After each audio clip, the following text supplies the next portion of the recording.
what is your name? When and where were you born? And where did you grow up? Oh my goodness. My name is Juli Stratton. I was born in 1965, so it makes me almost 53 years old.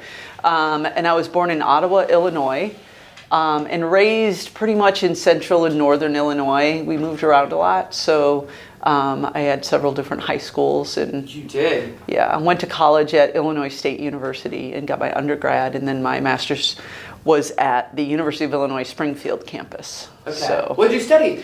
my undergraduate is a Bachelor of Science in Physical Education, Okay. non-teaching, which Yeah. when you really think about that means nothing. I was a college athlete, very, very privileged to be a college athlete, and also a pretty messed up teenager. So I was not a very good student. And so it was more, can we just get her through school, I think. Yeah.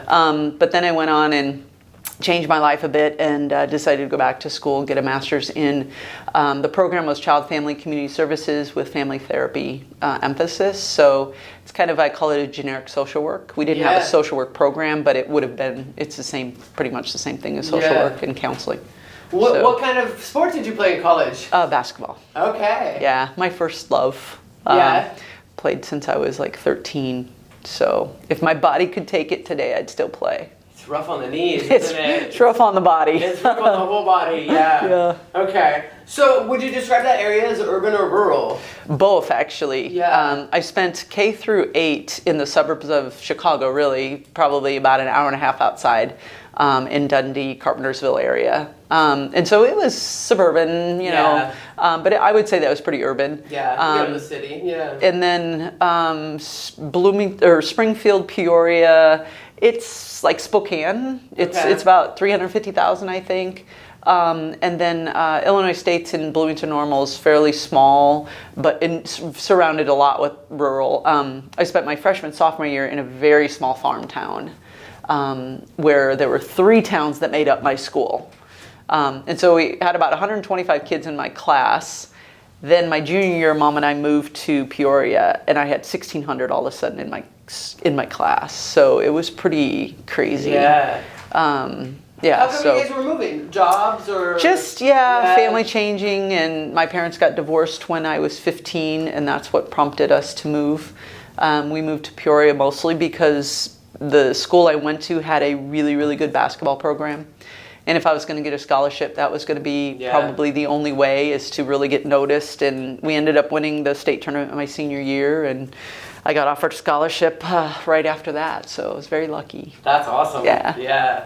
Do you have siblings? I do. I have 2 brothers. Okay. Older or younger? 2 older brothers, 3 years and 2 years older. Okay. So cool. When did you come to Idaho? Let's put that at the beginning of the story. Right. So my wife and I moved here 9 years ago. So it was 2009. This month, actually. I think, is this July? I think it was in July we moved. Yeah. So we moved from the city of Chicago, where we had spent the last 10 years. Only 2 together, but we both had been living there. So we moved out here. She got a really good job in Spokane, and her parents were here. So I think we were kind of done with the city too. It's very, very stressful. We had a big mortgage and lots of that, and my job was being phased out at the law firm I worked for. So we were going to be facing some tough changes, and we'd only been together 2 years, and I think it was, or 3 years, I think, by then. So it was.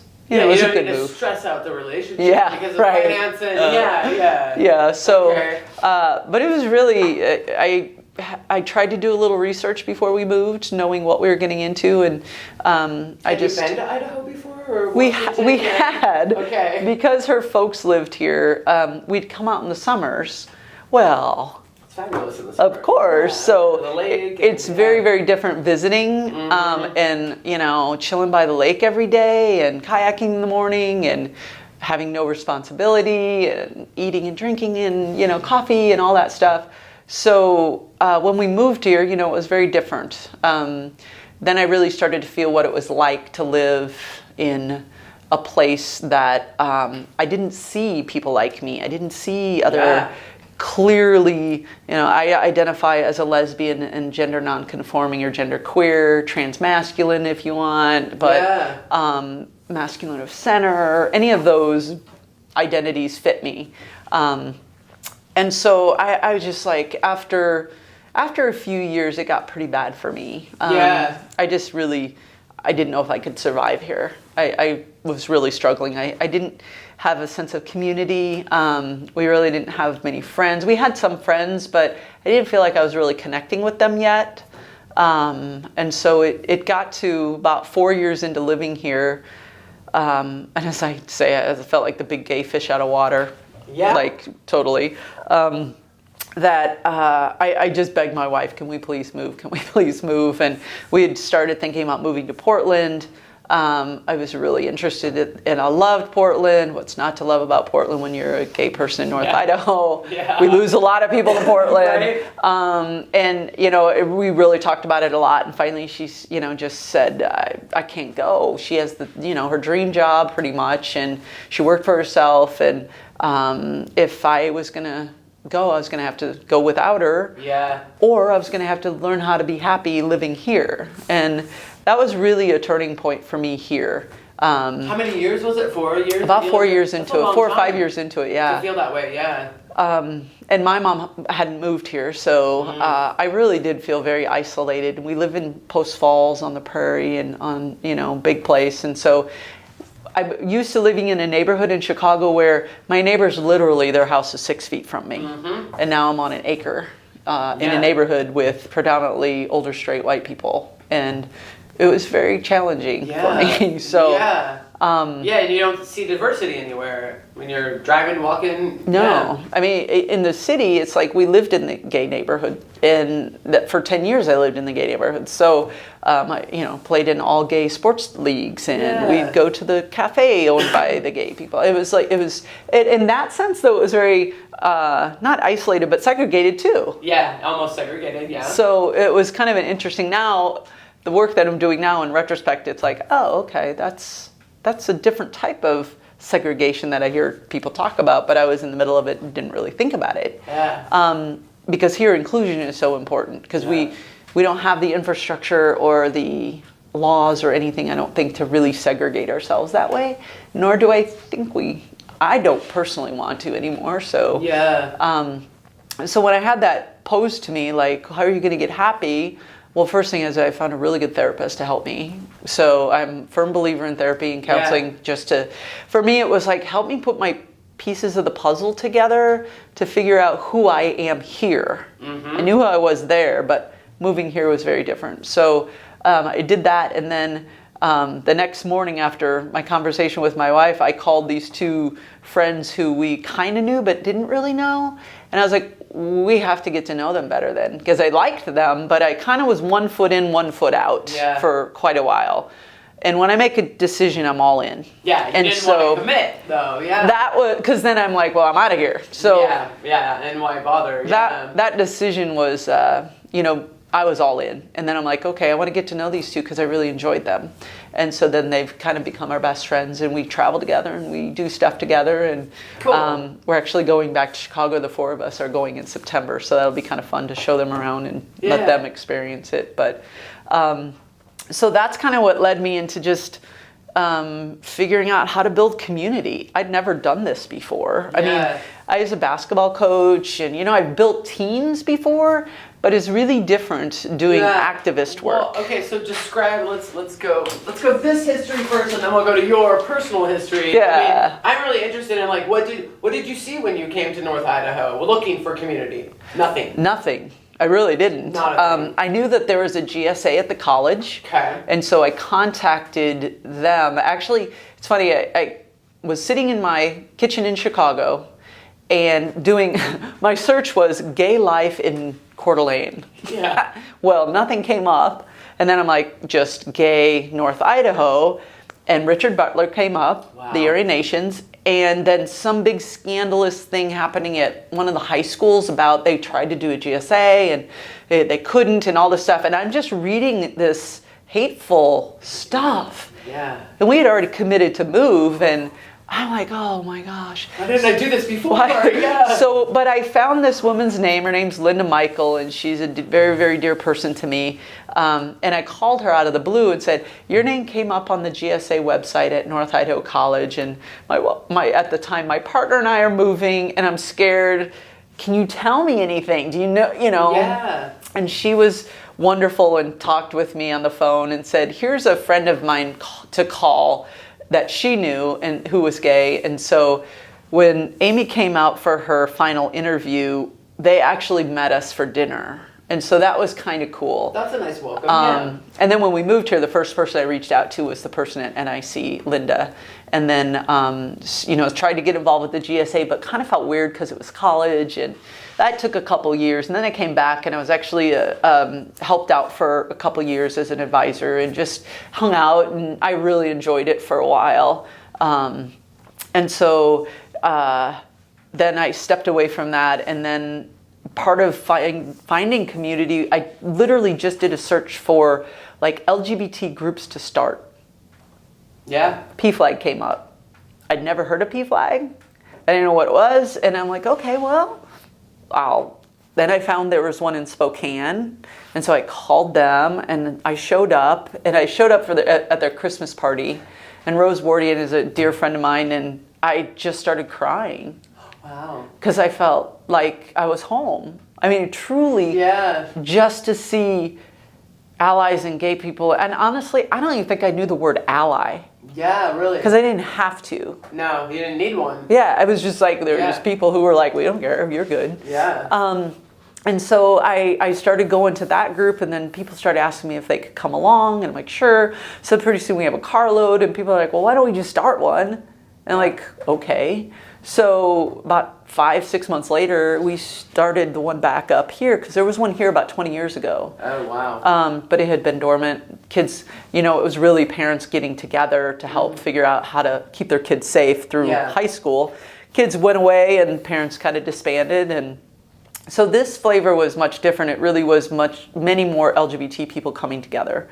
And it thrived for a few years, and then there was a change in leadership, and it just kind of didn't survive it. And there was, it's the first taste of just what happens in our community, in a small community too. And it was unfortunate, and it just, people went their separate ways.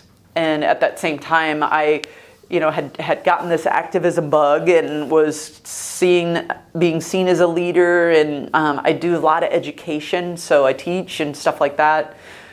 So I had this idea of the Pride Alliance for a while, and I thought we need kind of more of an umbrella, bigger, farther reaching organization than PFLAG, which was great at providing support and social time, but we needed more of that outreach education and really getting that inclusion piece in place. And so it was actually a couple days after the Pulse nightclub shooting, we, Josh Swan, who is now in Portland, but a young man who was an activist here, he and I and the mayor here actually put that together, and we had over a couple hundred people show up for our vigil. We had 16 speakers addressing the crowd. We had Kathy Colton played music.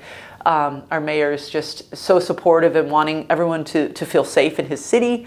And really, I say that was the birth of the Pride Alliance, because that showed me this is another way we can impact the community. Right. And that was a really a touching event, but it was very eye-opening, I think, because then people were like, what's next? Yeah. And it's funny, a lot of people still don't know what we do, but our goal as a board and as kind of the, I call them the community builders team, is to create a city and an environment in North Idaho where people don't have to know what we do, because wherever they go, they know they're going to be safe and welcome. Mm-hmm. And that's the work that we do behind the scenes, is to impact healthcare providers, counselors and social workers, businesses. So when we hear of a problem and there needs education or whatever, then we can kind of be that bridge, so that people now can go to Kootenai Family Medicine and receive hormone therapy for transitioning.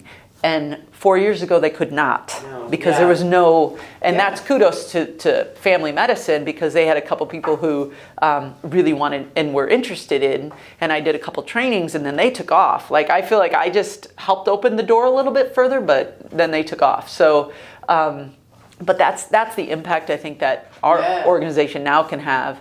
And, you know, we're still too small to have a ton of different things. It's one thing I've noticed in the gay community in rural I don't know, Spokane's still kind of rural to me. Is there, it's still very segmented and fractured. Like, they have a lot of groups over there. But there's not really an umbrella group bringing folks together as much. Out Spokane kind of does that, I think, as better than probably anybody. So it's just another model to look at for rural communities like ours. And so... How many people are on your board?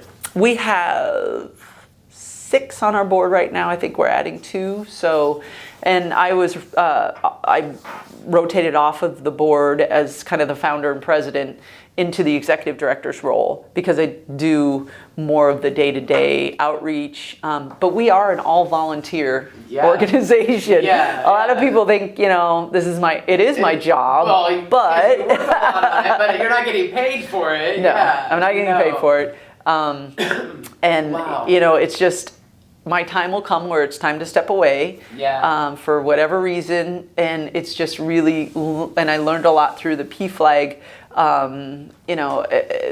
separation of leaving that board is in terms of developing and cultivating. And we're going to be very focused on doing that in 2019, is really developing our board. So we will have a sustainable model where I don't think my first venture into, you know, I've never been on a board before, PFLAG, so I learned a lot.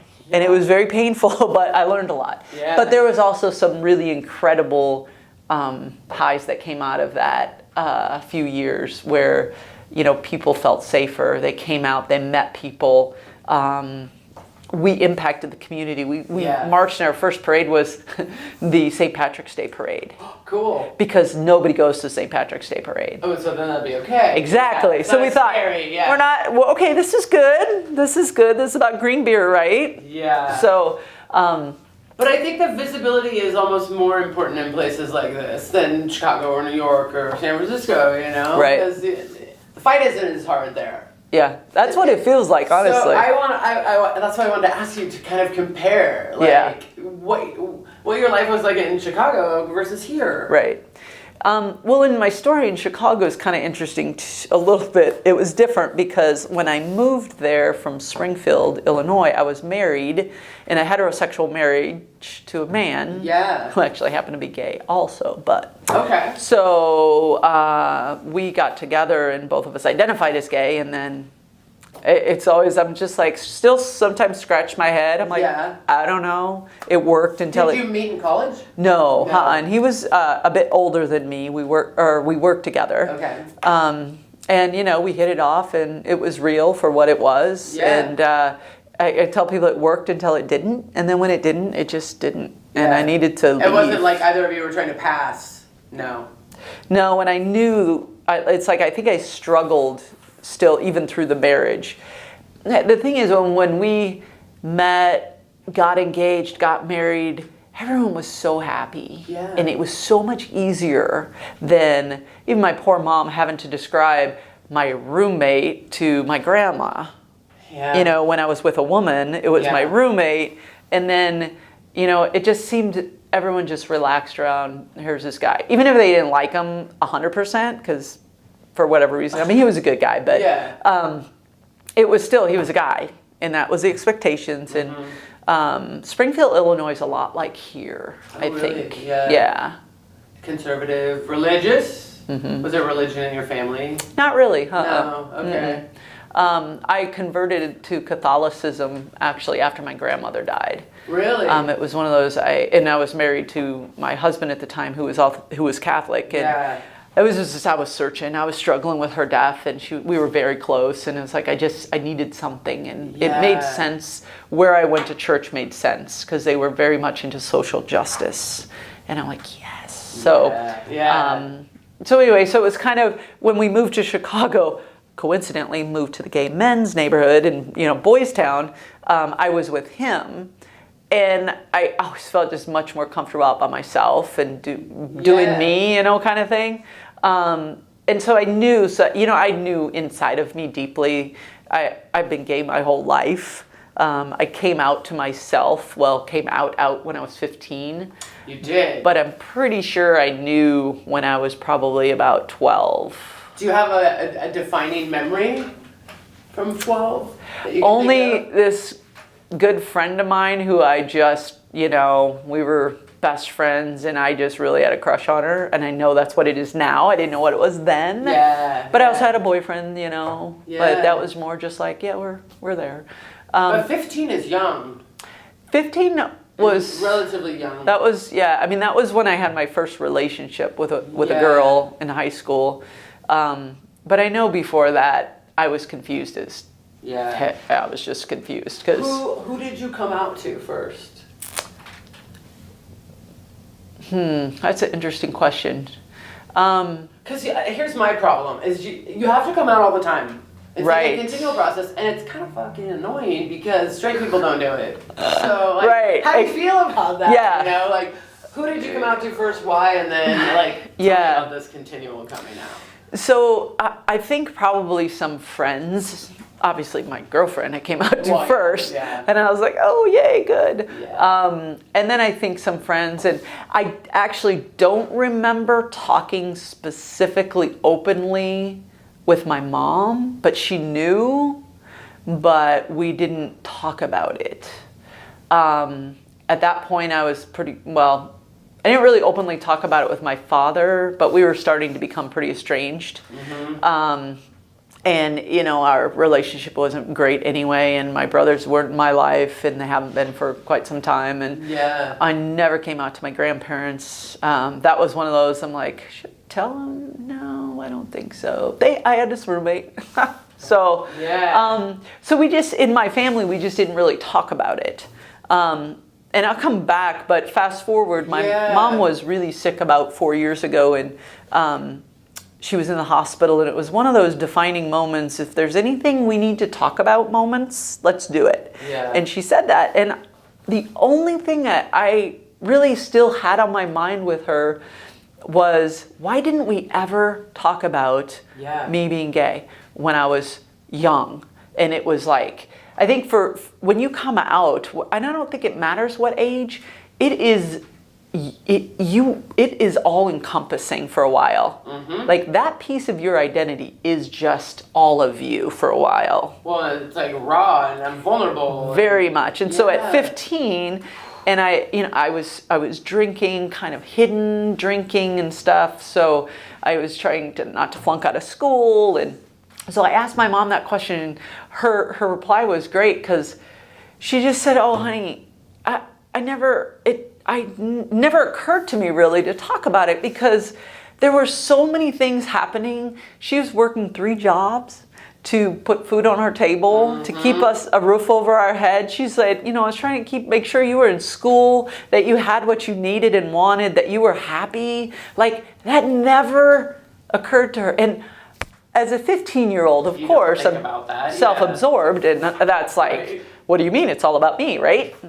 But as an adult, I was like, it never occurred to me that what you were going through as a single parent, and that part really wasn't. And I think she may have struggled with it. We haven't talked about that as much. But today, she's my biggest advocate. Cool. And she's at every event with me, and she was on our board. She helped found this organization. She was a PFLAG mom. I mean, I wish every kid and every adult could have her in their life. Because she unconditionally loves me. And she always has, even when she didn't understand me. And I'm eternally grateful for that. Cool. So, when did she move here? She moved here 3 years ago, almost 4 years ago now. So yeah, we got through the medical scare, and she was living in Mississippi near my brother, and the weather is brutal for somebody that has a lung disease. And so she moved here, and we've been hanging and doing our thing, and we spent the morning together actually today, and took her dogs to the groomer. We have breakfast, we did flower shopping, and we talk, and yeah, so we have a great relationship today. And I'm pretty sure, I mean, there isn't anything I can't talk to her about today. Yeah. But it was interesting to go back at that when I came out, because I felt very alone. Yeah, and it's hard because you were 15 and puberty, and yeah. And then I went to college, so I survived high school. Right. Was it hard in high school? Were you ever bullied or teased or anything? You know, I don't remember that. Part of it, I think, was because I was on the basketball team that won the state championship. So we were kind of like the cool kids, and I never really felt like I fit into any group. If there was a group, it was kind of like the nerdy outcasts is actually where I felt better than with the athletes, because I didn't feel like I ever measured up as an athlete. And so I've had to do a lot of work around that stuff. But part of that is I started drinking so young, which was the same time I started figuring out my sexuality, which is the same time I started playing basketball. So my entire career of basketball, I drank at some level. Like towards the end, it was every day. And still played. So show up hungover. Yeah. Sometimes doing shots before games. You know, and did okay. I mean, I wasn't a superstar, but I was a starter, and I did okay. Yeah, and you played, all that. Wow, that's amazing. And it wasn't until the end of my junior year, and thank God for my coach, who I don't know. I can't say enough about her. Like, she truly saved my life. Really? Because she just, in a nutshell, said, I can't watch you kill yourself. This has got to stop. Wow. And took away my scholarship. I'd already gotten kicked out of school once because of my grades. I was still in. But and anyway, I ended up in treatment. Yeah. And so I spent 30 days in the hospital in treatment. The end of my junior year, in April, so I took all incompletes, which is great because I would have flunked everything. Yeah. Ended up coming back and finishing all, and was able to stay in school because I at least got C's and D's and passed. But that experience of that was a different kind of unconditional love too. Yeah. Because it truly was saving my life, and now. That's a tough love, yeah. It's a very tough love, and it took 3 years to get there. Yeah. But my teammates all showed up right before they left for spring break and brought me a box full of cards. And I mean, it's just that cool. Kind of experience is very difficult to replicate. And I think that kind of, for me, PFLAG was that for a while in the beginning. It was like craving that kind of connection and love and I got your back feeling. And so that is something very strong and instilled in me. And, you know, I'm human, and sometimes the road goes sideways and it gets ugly, and then hopefully you find back to the pavement and off of the dirt, you know. So do you think that the drinking was coupled with just everything you were going through, and that was like a coping mechanism? I mean, it's funny because I've been sober for 32 years now, and I have no question that I'm an alcoholic. Like, I just know that about myself. I know I'm an all or nothing addictive personality, right? Mm-hmm. So I got that, but I also know that it truly was coping, because for whatever reasons I just didn't have, you know, a good basis of that in myself. Mm-hmm. And so, but all of that coming together, the sexuality, the family dynamics, access to alcohol. And I started smoking marijuana pretty heavy in college, and I did some in high school, but that was pretty much the extent. My drug was truly alcohol. And then the basketball was the thing, though, that really, I think, saved me from going really far down a road that could have involved harder drugs, suicide, any of that stuff, because I fell in love with the sport and with what it felt like to be around that kind of team, that kind of family bonding.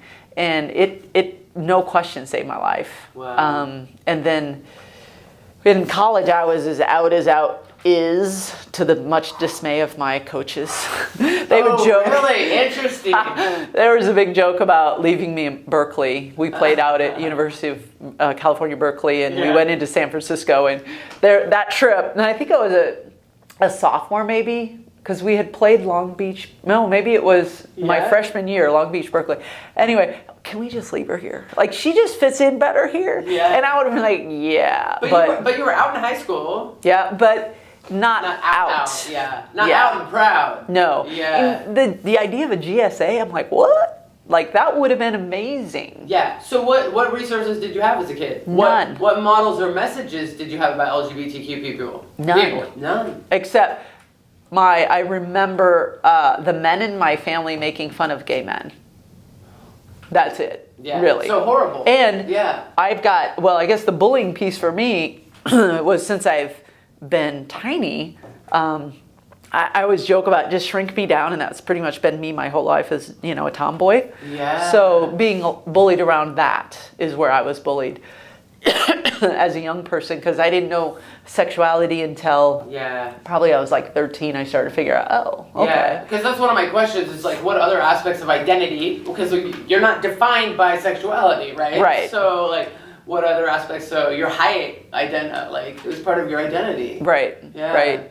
And it's funny because my sexuality now is just like, oh yeah, I feel like an old married woman now. Because my wife and I have been together for 12 years. I'm married for 11.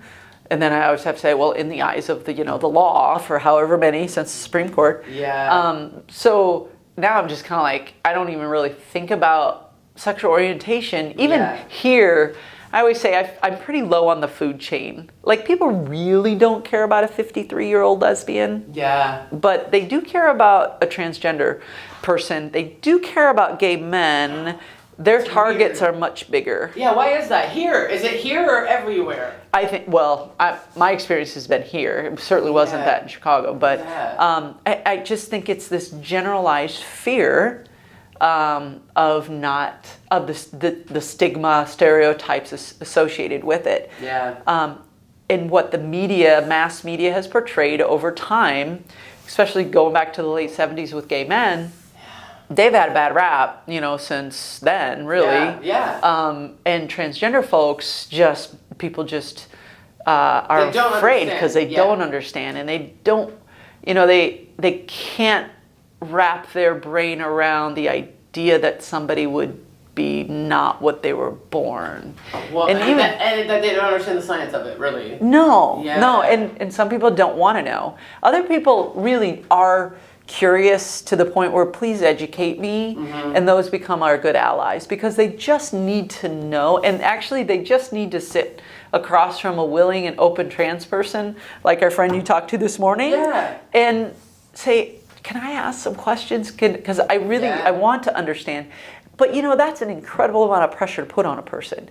And I felt that here, just as like a spokesperson and a leader, is just like, even though I don't feel like I have a big target necessarily, it's exhausting having to explain and talk to people every day about that. That's the continual coming out that I'm talking about. So I see a friend of mine do it, and I go, don't you just get exhausted? Yeah. And he's like, no, I do, but it's education. It's education. They know me, I'm a gay man, I'm cool, so then they're like, oh, gay people aren't bad, I met him, and Exactly. Yeah. And that's why we do the kinds of things we do with the organization here. That's why we did this art project and the photo project. It's just like, we are your neighbors. Yeah, like, that's why I'm doing this, so we don't have to do that anymore. Yeah, I'll just be like, here's the YouTube, just go. Right. So I gotta go to sleep for a while, just take, so like, it is exhausting, though. Have you ever been outed by someone and it pissed you off?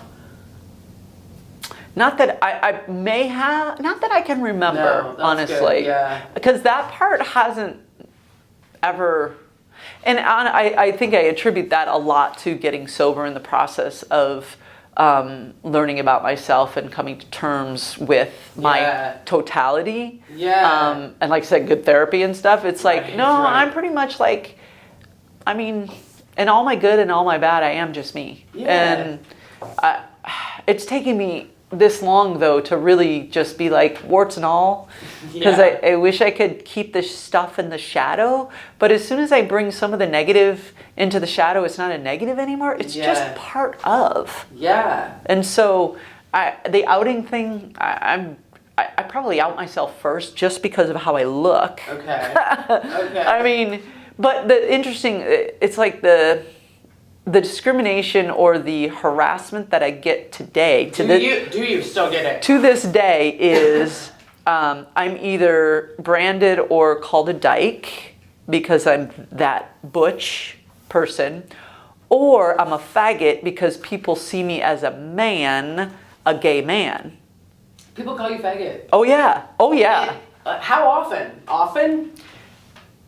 I wouldn't say often, but absolutely have been called it here in North Idaho. Because they see me and my gender queerness and they think male, but my feminine energy is alive and well. Right. And I'm jamming in my car and I'm dancing, and they're just like, faggot. Or I'm walking down the street and it's happened because they think I'm a man, a gay man. So it's an interesting place to be talking about those targets, right? Can you tell me your reaction to both of those two different terms? And is it different, or are you just are you at the point in your life where you don't care?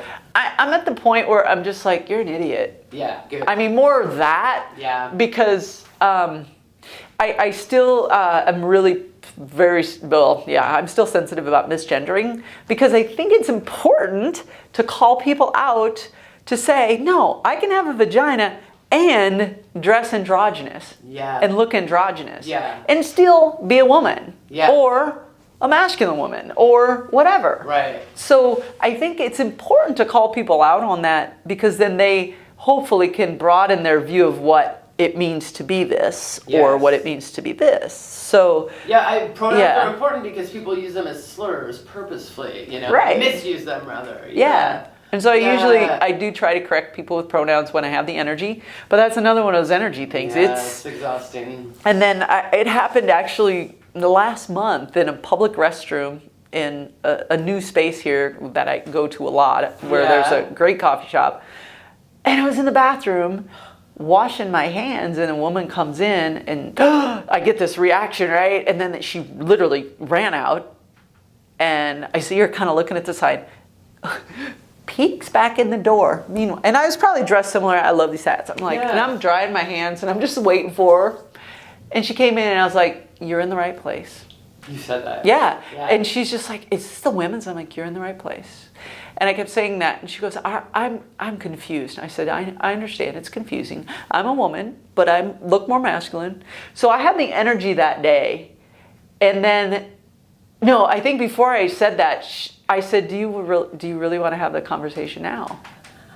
And she kept saying, but I'm confused. And I was like, okay, so we're going to have this conversation. But when I said, do you really want to have this conversation? She's like, yeah. I'm like, okay. So we're standing in the women's bathroom. So I launch into gender nonconforming and androgyny and all this stuff.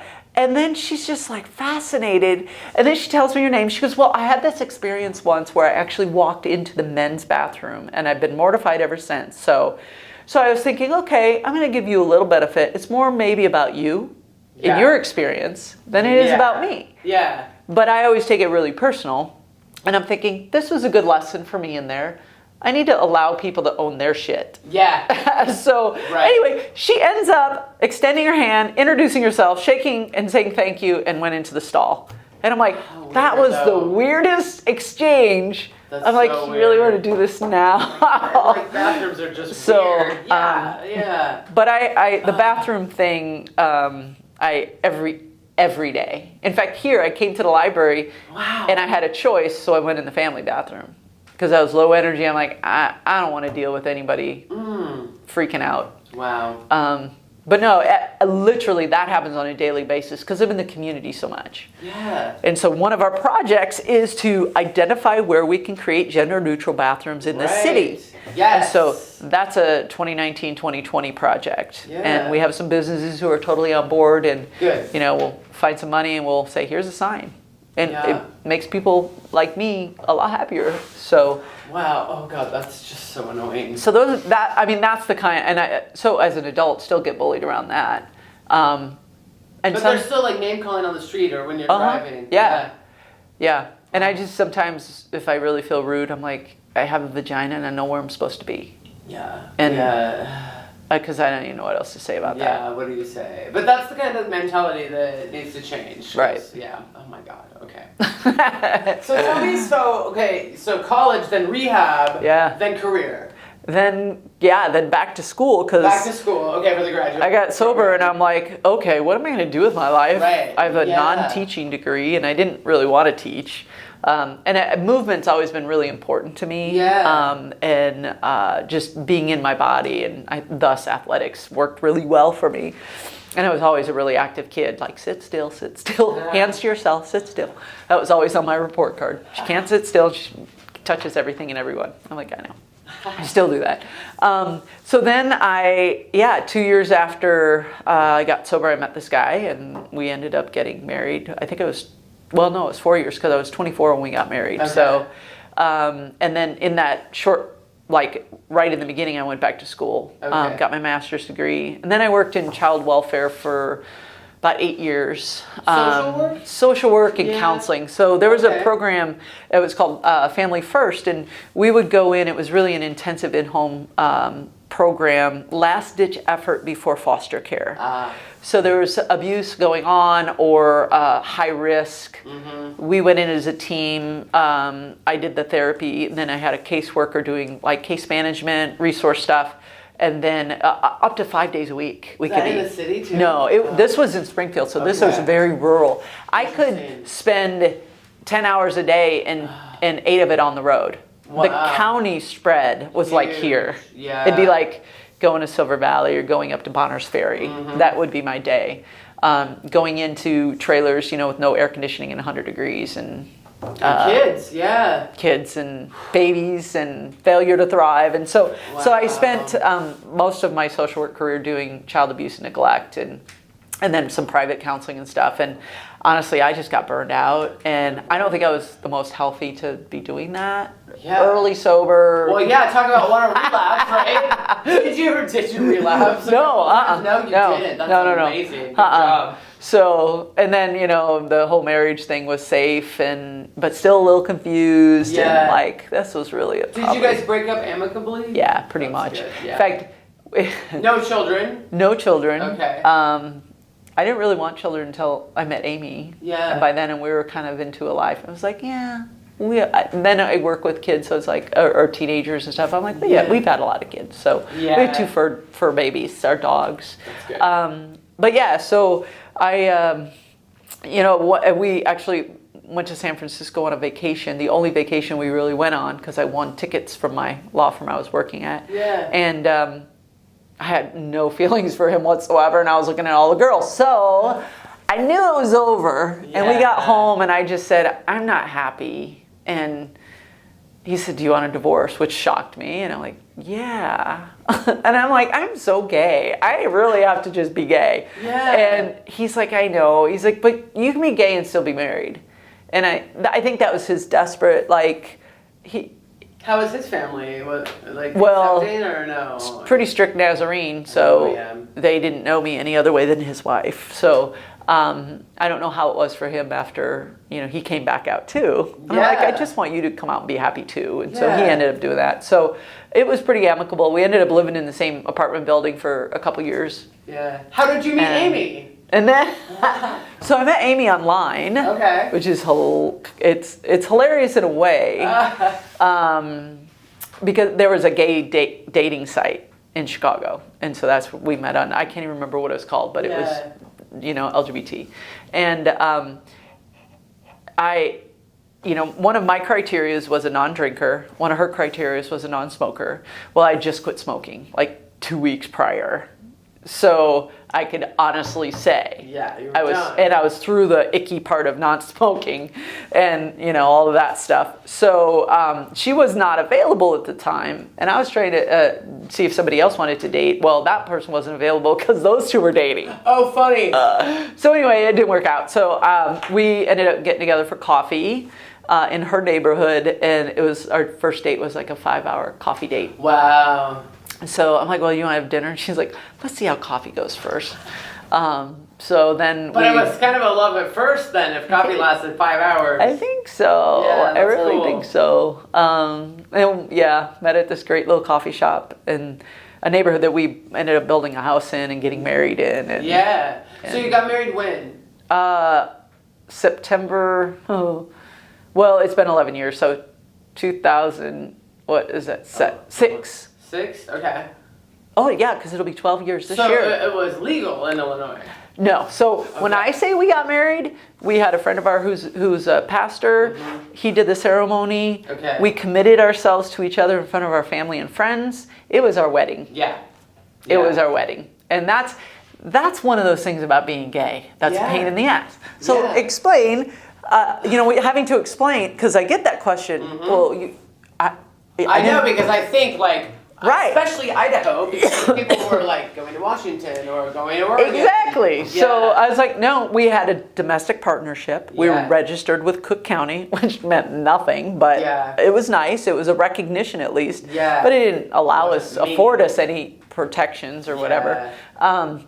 So that was, that really was our commitment to each other, and it was our wedding. Yeah. So, and then. But then did you legalize later? We did. So Yeah. we did that in San Francisco, I think 4 years ago. It was because I said, well, Idaho is never going to legalize. So when San Francisco finally settled and that ruling came down that I think it was a Prop 8? I don't know. I can't remember. But anyway, when it was back, yes, it's legal in California. Then we went to San Francisco. I had somebody, licensed, but it was down at the Golden Gate Bridge, and it was cool because we were in cargo shirts and t-shirts and had sandwiches, and because you're already married. We're already married. It was like, okay, forever, but now I have this legal piece of paper. We still didn't know what it would mean in Idaho, though. Yeah. So if someone's sick, going into the hospital, federally, we still really didn't have federal protection. So in terms of taxes and estate and all that stuff. But it was like, this is good financially for us. This is good legally for other reasons, decision making and things. So, but then so that was the October before the May Supreme Court decision. And that blew my mind. So, but I also made that, so I became ordained, the Universal Life Church. Yeah. There's so many people who became specifically to marry LGBT folks, or whoever, and actually married the first couple in Kootenai County. Cool. So that day they called me at 4:30, had their marriage license, and was like, "Can you do it today?" And I'm like, okay. Yeah. So, and I've done several since, but I've heard that story a lot in Idaho, where they immediately went because they were so fearful that there would be some backlash from the state. So how do you feel about that? Like, you come from a fairly liberal state, right? Yeah. Yeah. Well, at least Cook County. Yeah. The whole state, I don't think is. We've had Republican governors for a long time, but the Cook County is definitely, city of Chicago is definitely more liberal. I mean, Barack Obama. Hello. I miss him. I know. So how do I feel coming from there to here? I mean, there's still I still have concerns about what's legally, what can happen to our marriage license legally. Well, okay, legally in Idaho, we know we are not protected. Yeah. So the Add the Words movement, which I know a lot of people have talked about, which was one of my early introductions into activism with Cami Pavasic and Jenny Siebert, was that, going down and testifying at the State House and all that stuff. Do you felt like they listened to you? Did you feel like they listened to you? No. Not at all. And it was like, well, why am I don't have a compelling story. But that was okay because I'm a taxpayer. My wife's a physician. We own property. We have roots and ties here. It's like, you want us here. Like, we're good citizens, right? Yeah. But they don't see that.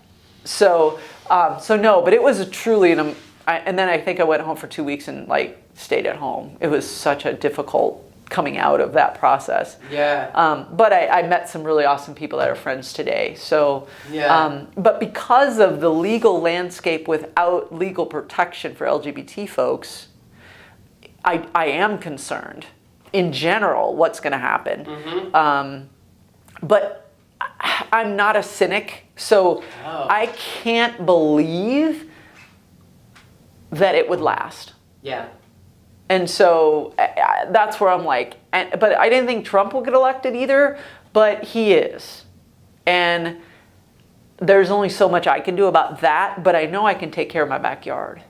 And that's why I do the work here. Yeah. Because I know I can affect people's lives and change here, not in Washington. Yeah. And some people don't like me saying that because it doesn't mean that of course I vote, of course I'll do those things, right. But my energy has to be, for me, where I see immediate results. Yeah. And when we do something like yesterday's senior social and it allows people to come out of the closet into a safe space, I feel like I'm doing something. Yeah, that's very positive. So I am worried about the Supreme Court, and again, I'm not cynic, so I'm like, there's no way they can take back, marriage equality. Who knows? There's no way Trump could get reelected. I know, but who knows? So I really have that philosophy. What I can do is take care of my backyard, and that's the community that I live in. Yeah. And hopefully there's a ripple effect, and that's why I have this drop tattooed. Yeah, because let me see it. Hold it up like this. that drop is the ripple effect that we create. I like it. So we're each a drop in the pond, right? Yeah. And when we all reign, I heard this, and I use it in some of my training, so it's like, yeah, you can call me a snowflake or a special snowflakes, because you know what? Enough snowflakes get together, we shut down a city. Yeah.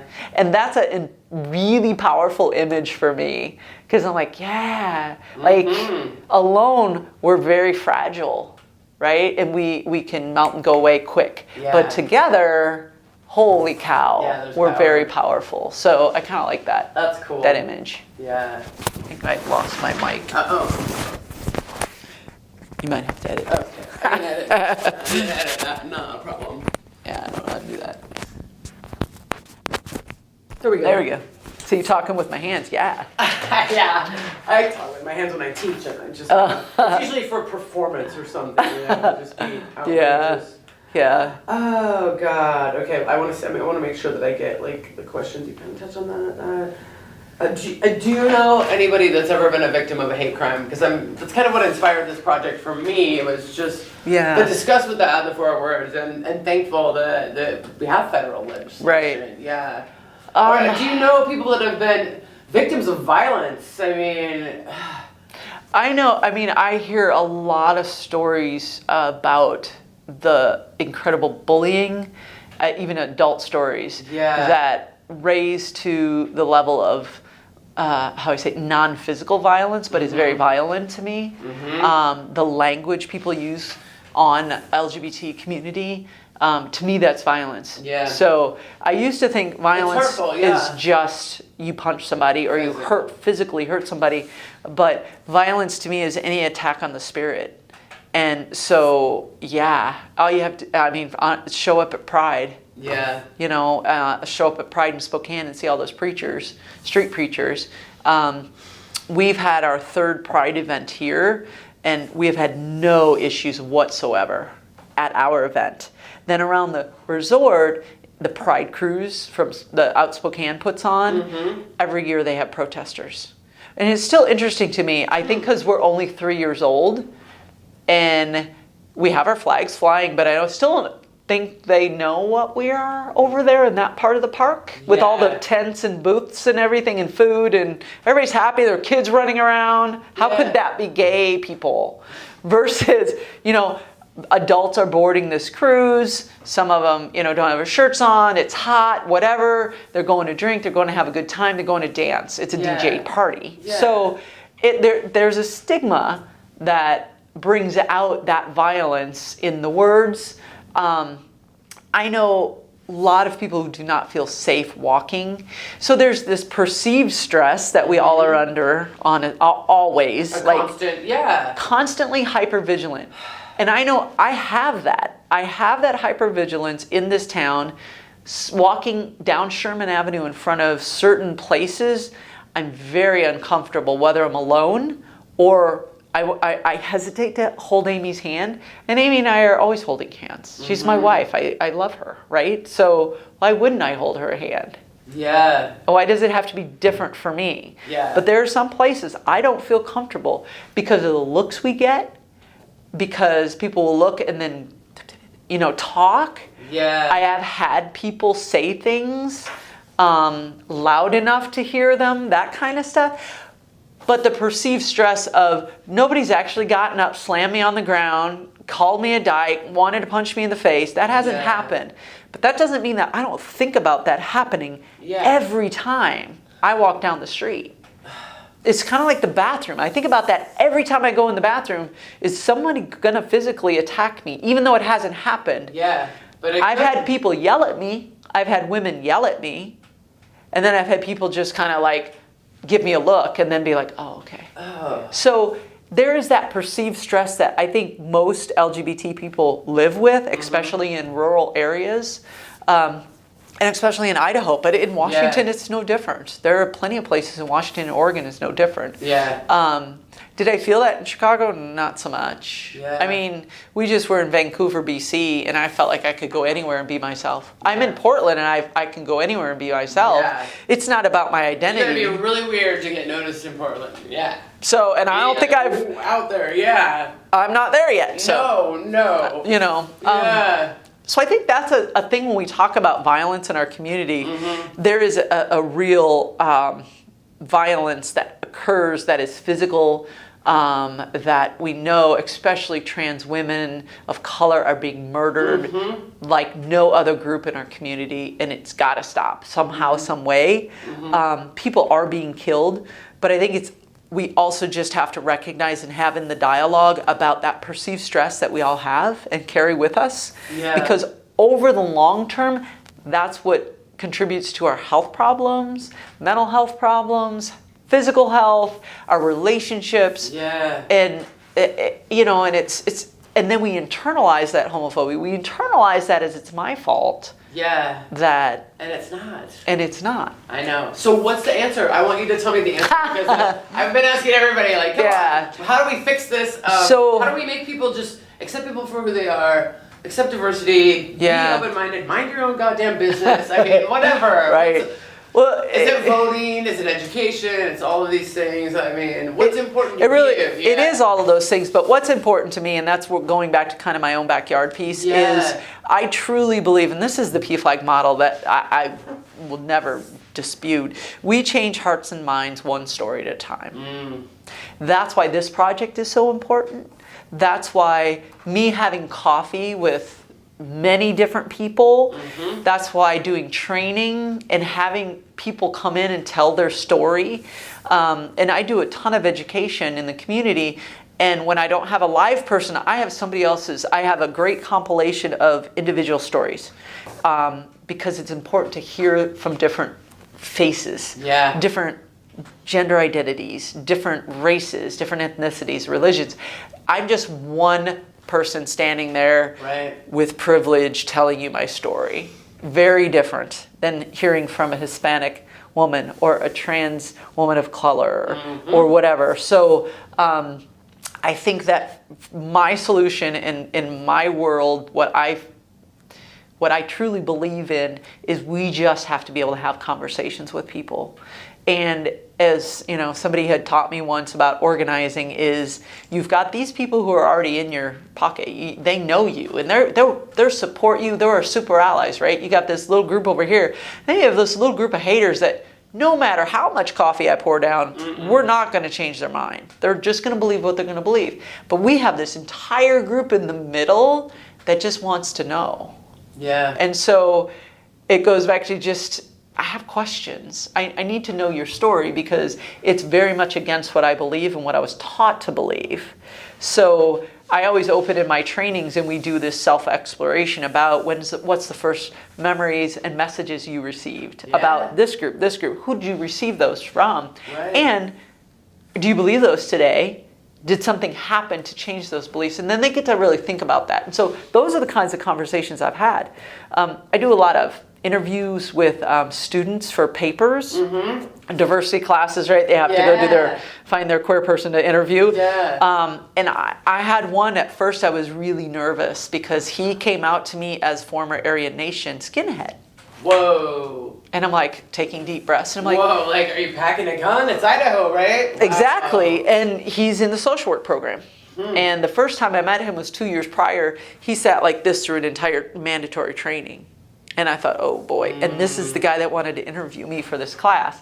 I thought, this is exactly why I have to do this work in the way that I do it, because I said yes. And I let him ask any question. And I asked him a few, and he cried at the end. Wow. Because he had some things that had happened in his life to start to change his heart anyway, but that connection that we made in that 2 hours. And your openness to him, probably. Just enough. And so that's one person. But, because he's this ex-skinhead, he still has probably, Aryan friends. Now, he maybe can share a little bit that, hey, guys, we don't have to, because there are some gay people who are okay. Yeah. And so that's my solution. Yeah. That's just mine, because that's my personality. I know on all levels we need to affect change. I'm not going to run for Senate. I'm not going to run for House. I'm not going to be an activist that's inciting or that's rallying, or I tried that and I'm like, oh, this is so unnatural for me. Not for you, yeah. So I will be the person out just shaking hands and allowing people their space also, because I think one of the things that we don't particularly do well, maybe in parts of our community, we ask for acceptance and love or just leave me alone, but we don't do a good job of that with other people. So we need to be able to extend that this is where you're at. Right, and why. And why. So, when we build empathy and compassion, it's finding out your story as if you are like that Bible thumping, you're going to hell person. Right. Tell me how you got to believe what you believe, right? But it takes a lot of work, like self-care and self-work, to be able to sit across from somebody and let them say that. Yeah. So again, there are a lot of different levels that we can affect change. So the folks who aren't at that place to sit there and listen and take that, or to decipher that and allow that person space, maybe they need to be out on the podium and rallying the troops in a different way. Yeah. Or protesting at the Capitol and getting arrested or whatever. Yeah, that's just, that's not going to be me. It doesn't fit with my family, it doesn't fit with me, but and working on that nonviolent communication and alternatives to violence and stuff is really important. Yeah. And the intersection of where we live in religion and in different service delivery systems. We have to be open to sitting with somebody who's uncomfortable with who I am. Yeah. And again, it's an energy. I don't always have the energy to do that. No, that's hard. And I've had to learn that in the last few years, because I would bust through that to try, and then bad things come out. Well, are you just like, it's the energy to keep your mouth shut, to let them talk and not just want to, attack them? Yeah, exactly. And that's, if I'm not in that space, then I know that's not where I should be and where I'm going to be useful. And so it really is thinking about, where am I most useful to affect change, and thinking of privilege, and being able to do this work right now is a privilege. Because of, circumstances in my life, I can do it, but there's going to be a time where I can't. Right. And there. Is that what you're doing professionally now here, is teaching? I do all this education through the Pride Alliance. You do? Okay. I do have consulting, so on the rare chance somebody hires me and actually pays me, I'm like, cool. Right. So, okay, that's cool. And I've been able to do some things outside of just LGBT education. Yeah. So things around having courageous conversations, a lot of Brene Brown stuff, just around how do we bridge, take our values and create that values bridge to have conversations. Yeah. So when it seems like we're so opposed, I know there's something we can find in common. Yeah. And that's the thread that we start to build a new fabric. Yeah. I mean, then we weave it and see where it goes. And that's, I like doing that a lot. Yeah. So, and that's really challenging because you get people who are like, no, I'm not talking to that person ever. And I'm like, well, you don't have to. That's the first thing. That's the thing. Why do you have to? Like, I hate those Trumps, but okay, don't talk to them. No. I mean, there's enough people, even who are on the same side, who are not. They don't talk. Talking. Yeah. You don't have to. Yeah. I used to say, I'm preaching to the choir to some people, but somebody said, but the choir's not singing. And I thought, oh, that's brilliant. Yeah. Right? So we say we're allies, or we say we're LGBT affirmative, and we're all in this community together, yet but you're not doing anything. I'm going to backstab that person, and we're going to leave out those trans people because, well, we don't want to bring them in yet because, and all that crap. I've heard about like infighting between the trans and the drag queens, and it's like, it's not effective, it's not helpful. Like, knock it off. Exactly. Yeah. And I think we're still so small that we know we have to have each other. Like, we really need each other. And unfortunately, sometimes personalities clash and leadership styles clash, and we have fallouts, and we've experienced that now. And it's like, okay, well, how do we pick that up? Yeah, like there's some healing to do around that, and just move in direction. You don't have to move together either, but move in a direction that's productive. Yeah. And that's kind of what my focus has been the last couple of years. So. Okay, I have like 3 questions, but they're quick because I don't want to keep you much longer. What would you say to a young LGBTQ person who is living in Idaho in, say, a rural area that doesn't have resources at their school, maybe family's not supportive, and they're struggling? Like, what advice would you give them? That's a really hard question. I know. And I've befriended some people on Facebook that are in that exact situation. And so, I mean, this is where, thank God for social media, because, a lot of people badmouth it, but yet it has saved lives because of that. So it is getting online. The trickier is when they're not allowed access. How do you survive? And it is just having a belief that you are good, that who you are is right, and that you are inherently good, and people don't understand.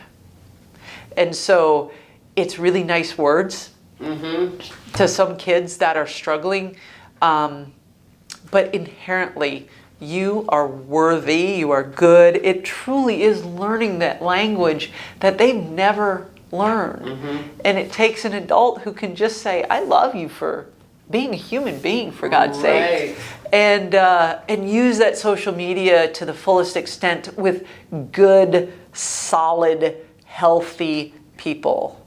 Because I think sometimes reaching out, we're desperate. We'll take anybody, but predators are waiting, and there are predators in the LGBT community just like there are in the straight community. And so it is just really important to find that one person. Just one person. There's got to be a teacher.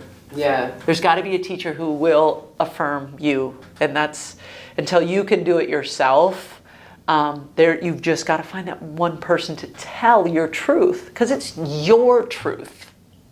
And no one can tell you that truth is wrong when it's yours. That's the beauty of owning it. And it's really hard. But the cliche, it does get better. Yeah. And it'll suck for a while, but hold on. And I actually had to tell somebody that a year ago. They were 16. Just hold on, please hold on.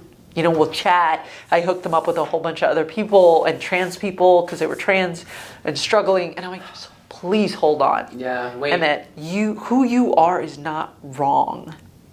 We get told that over and over. Kids get told that over and over. You're too excitable. You're too emotional. Stop doing this. Stop this. Stop. Stop being who you are is what the message is. And no, own who you are. But also know you got to play a game for a while, but it's just a game. It's a game so you can survive to get to the next level and break out. Yeah. So that's a hard one. College. Yeah, go to college. Please. Move away. I know, I'm like, I want to say move away, but then I'm like, yeah, if everybody moves away. Yeah, well, and then affording it too. You know, Absolutely. Remote places, big states, it costs money. Absolutely. Do you have any archival materials from your time in Idaho that you might be willing to donate or loan to our collection? So, posters from events. Oh. I mean, like, you could email them to me if you have physical copies. I'm happy to scan them. Absolutely. Give them back to you. Yes. Photographs, whatever. Yeah. Like, we want to just connect things to the videos on the website. Absolutely. So anything you think of, I would love to have. And Yeah. then my final two questions are, is there anything that you said that you would like to clarify, or is there anything else that you want to add to the time capsule? Oh. I don't think I want to clarify anything because that would be too hard. Sure. I'd have to go back and be like, no, I didn't mean that. No, I meant what I said in the moment. So for what that's worth, right? I'm sure sometimes even doing this work, I sometimes get language wrong. And what I do want to say is my intent, I never have an intention to offend anyone. Yeah. And so if the only thing I could think of, when it came out, I was like, oh, is my trans women friends when I said, you know, when I go in a bathroom, but this is my thing, is that I have a vagina, I know where I'm supposed to be. In no way, you know, infers that if you don't belong there. No, I think is it you trying to be a smartass to that woman? Yeah, that's it. Yeah, so that's the way I took it. So my trans friends, please know me well enough.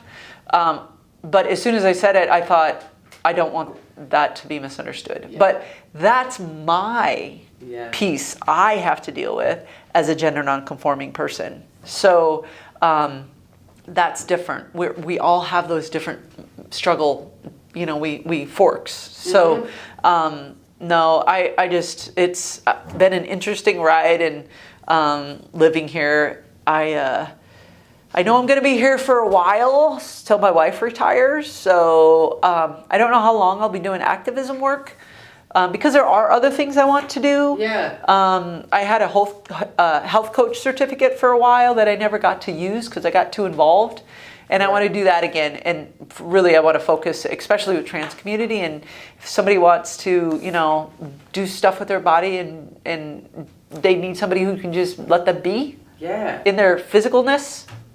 I want to be able to provide a safe space, essentially. So there's that. I want to learn DJ. I want to learn a whole bunch of stuff, and you know, I got a new bicycle. I'm excited. So there's a lot of things I've put on hold, honestly, to really focus on this work, and it's been really important work.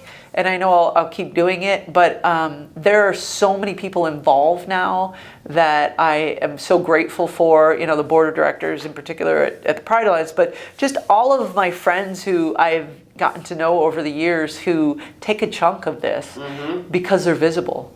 So back to visibility is how we change people. Yeah. Because if they don't think we're there and existing, then why do we need acceptance, or why do we need any rights or anything like that? And no, I'm your neighbor, you know, and it's and my important. wife's your doctor, and my wife's your doctor, and so it's funny when patients will ask her, so what's your husband do? She's like, well, my wife, and you know, their heads explode. Yeah. Because they're all mostly older too, and they're like, oh, your wife, and she just does in this beach. She could care less. So you know, she's out, and she has the doesn't energy matter. to do it. Yeah. Yeah, it's like it's all good. So sometimes she likes the shock effect, but not so much me. But no, it's, you know, we have a really thriving, growing community that still suffers. Yeah, I mean, every person from the North Idaho Pride Alliance that I've spoken to is fantastic, and thank you so much for getting me in touch with them. Yeah, it's a beautiful community. It is. It really is a great community. It really is. So thank you. Thanks.